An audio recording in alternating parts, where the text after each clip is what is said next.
Your mind, use it or lose it.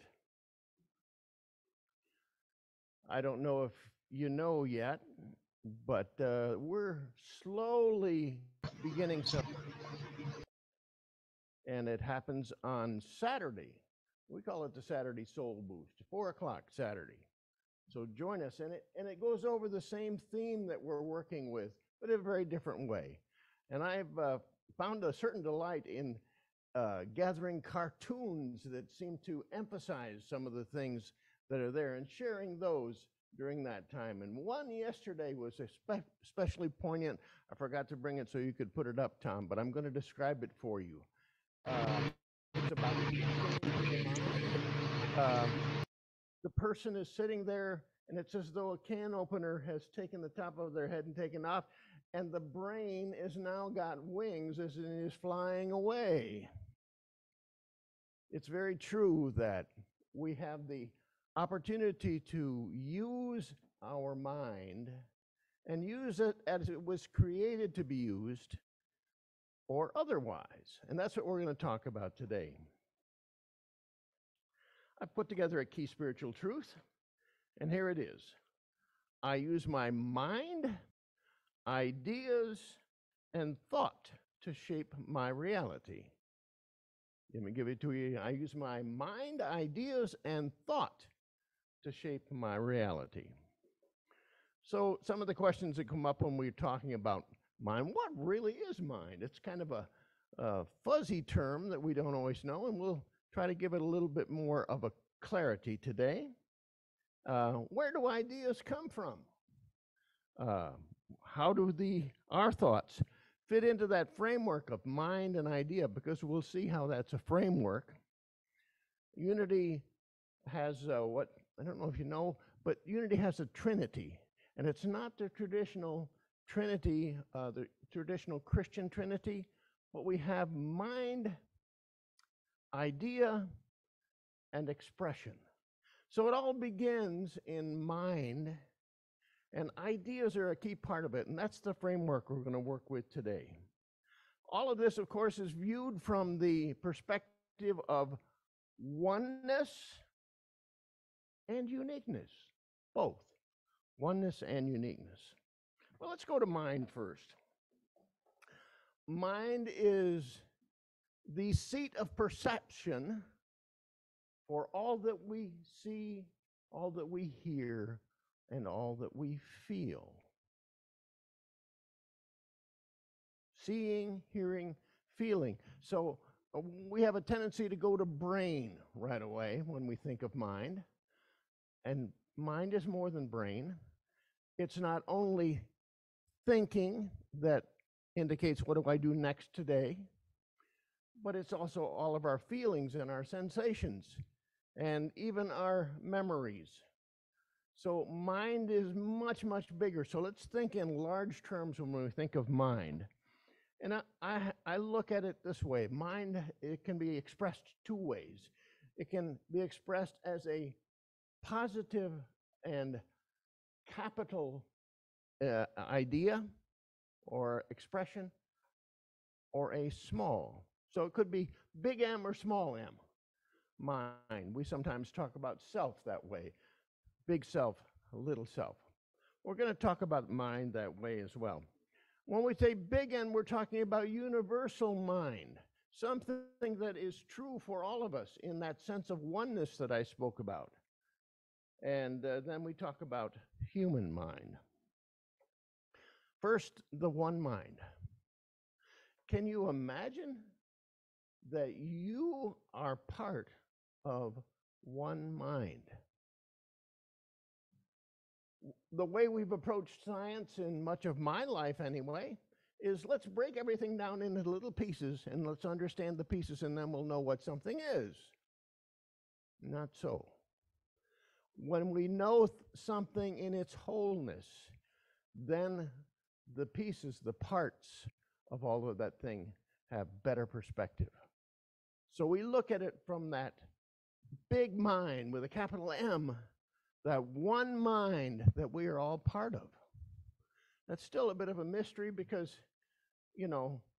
we say we're divine, but how do we put that all together? Well, that's the perspective that we sit in that is most elevated. We're looking for the higher self. We're looking for the higher mind. We're looking for higher ideas when we get there. So that's what universal or one mind is. That's what mind with a capital M is. We can only imagine and we only catch glimpses of what that is. Not really in its totality, but as we grow spiritually, we understand more and more. And then, of course, there's human mind. The human mind, again, has sensations, has feelings, has memories, has ideas, and it all is part of our mind, that seat from which we see things. We see things and determine how the world is for us. That human mind, it is a mind of our shaping. We get to choose it. What we do with our mind and how we make it work is our free choice to do that. However, we find when we can work with that capital M mind, our human mind, we are in alignment and we do create what we desire in our lives and we do fulfill our potential. So it's good for us to look to that higher mind, not get stuck entirely in our human mind, which may be skewed one way or another.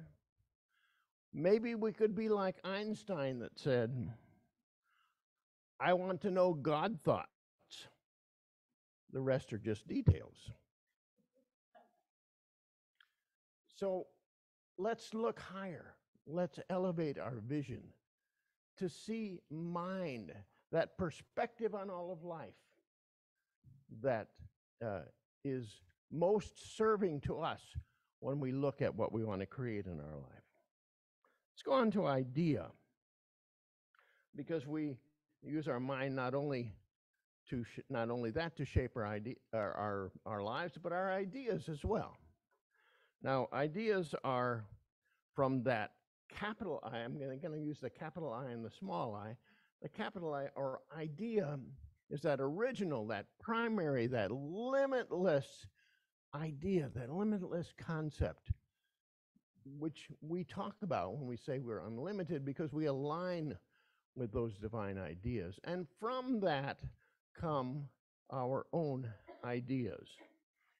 And our ideas are the first thing that happens in our mind before anything gets created in our lives. You know how an architect makes a plan. In the mind of the architect is the building. But we don't see the building until the plan is written, till the plan is drawn, and then it's constructed, and that idea gives birth to everything. It's also true for something as simple as a chair. We take a chair here. Originally, that was an idea. Before it ever became a chair, it was an idea. And so it is with all of our lives. What do we want to create in our lives? Let's begin with ideas, and particularly divine ideas, aligned with that big I idea, that limitless possibility, that highest level of idea. So it's interesting about the ideas from a divine perspective or from a universal perspective and from a human perspective. You probably heard at some point that such and such was discovered or invented by somebody on this side of the world and somebody on that side and somebody up here and so on, almost pretty much simultaneously. That's called multiple discovery. And it happens. It's as though there is a mind and an idea bigger than that human idea that becomes a reality for us or a discovery for us. I thought of one of these ideas, and I really liked it a lot because it's something so very common and important to our lives, all of us, and that's the discovery of oxygen. It is commonly claimed that oxygen was first discovered by a Swedish pharmacist named Carl Wilhelm Scheele. He produced oxygen gas by heating mercuric oxide and various nitrates, 1771. 1772, but 1774, an experiment by a British clergyman who didn't know Mr. Steele at all, Joseph Priestley, focused on sunlight on mercuric oxide and liberated a gas that he called, well, I can hardly say this word, dephlogisticated air, oxygen. At the same time, in France, another chemist, Antoine Laurent Lavoisier, I think I said that right, claimed that he had discovered this new substance independently, all at about the same time. It's as though it wasn't an invention, but it was a discovery. Sometimes I think we're a little bit proud when we say, I invented this. No, we probably discovered it, and along with others, we're discovering that because that idea came from a universal idea. Let's get down to the thought part of it. So there's the framework: divine mind, divine idea, human idea. And then how we put it to play and how we create our reality. And that's thoughts. And thoughts is the formulating process of the mind. The molding process is as though there's a big lump of clay, a limitless amount of clay that is formed into what we desire. And it's our thoughts that do that for us. You've heard that thoughts are things. Well, yes, they are, but they're moldable, they're malleable, and it's our use of those thoughts that allow us to create what we really desire. It's inevitable that we have thoughts.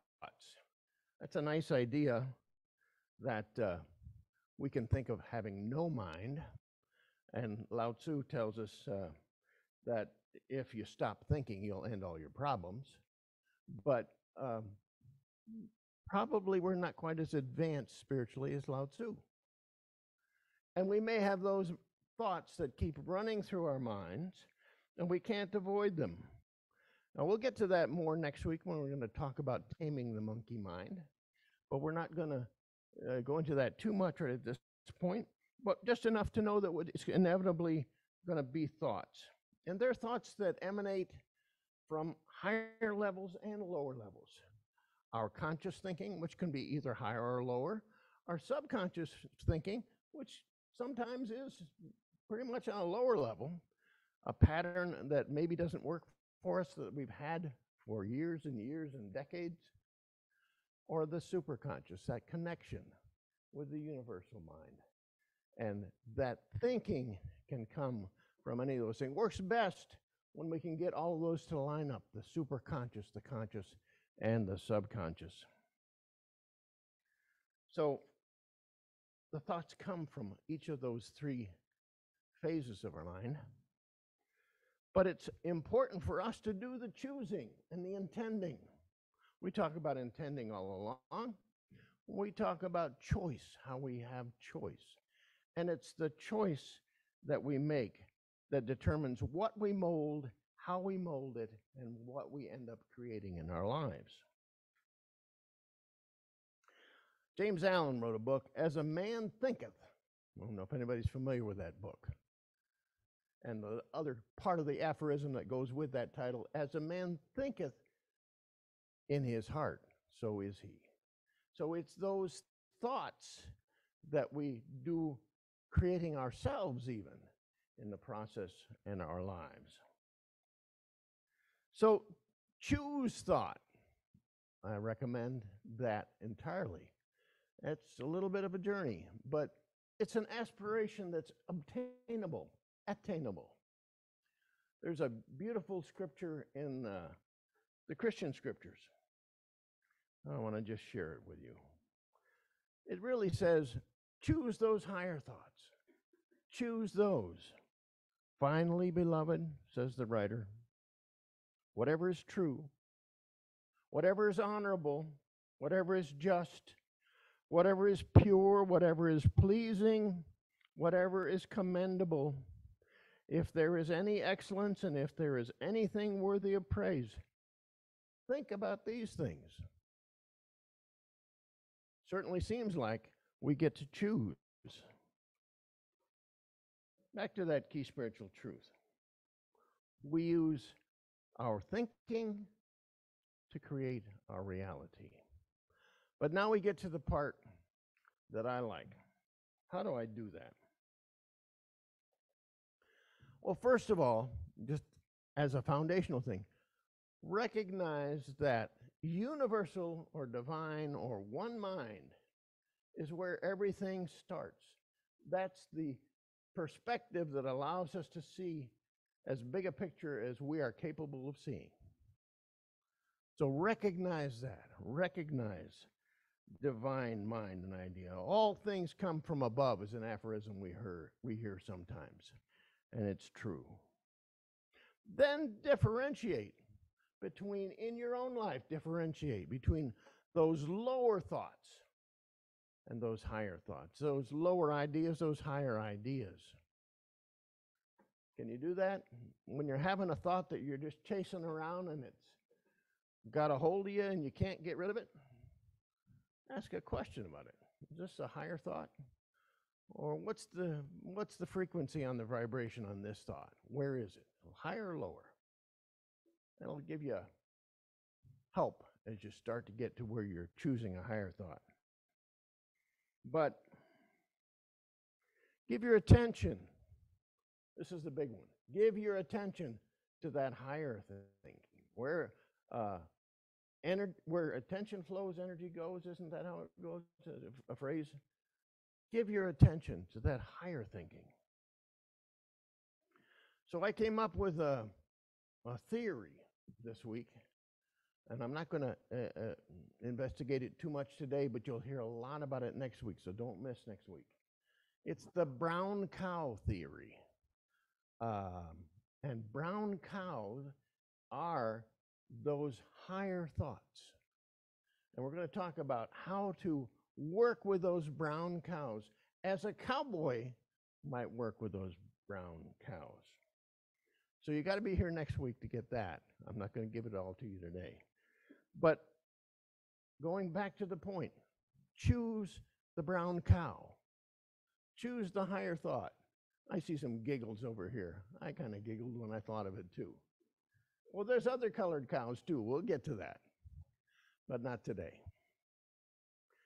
So how do you choose that brown cow? Well, you're simple.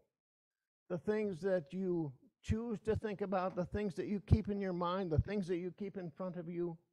I have a little card I write every morning with an intention or an affirmation for me for that day as I come out of my meditation. And the one that came out in connection with this brown cow theory was, I am the lead cowboy. I am the lead cowboy.